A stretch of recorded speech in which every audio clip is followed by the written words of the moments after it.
Today we're going to turn this brand new Galaxy S20 FE Android phone into a complete handheld 3D scanning kit utilizing Dot Products Dot3D software, Intel RealSense cameras, and a few other optional pieces of hardware. First, let's open up the phone. Now, hardware-wise, you have a range of options in terms of 3D cameras that can be mounted or attached to this phone.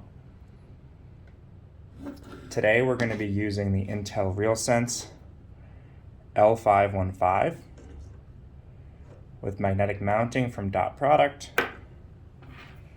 and a USB C to C approved cable from Dot Product as well.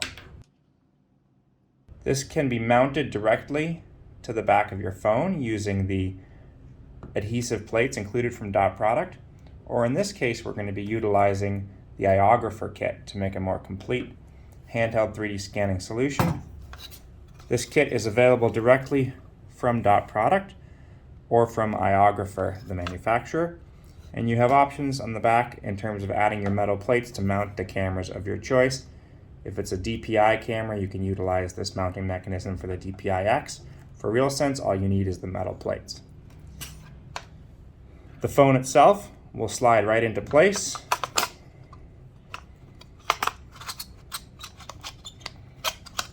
Like so. And you see that the HD camera is exposed, which is important for taking high-resolution photos from your phone while scanning.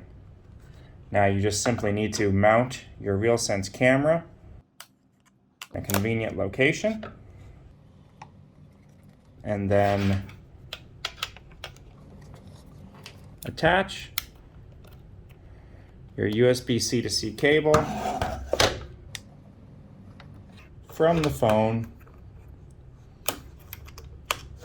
to the camera. We now have a complete handheld 3D scanning hardware kit ready to go.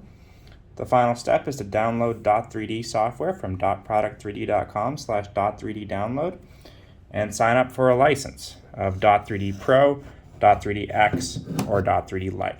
And now you are ready to start scanning.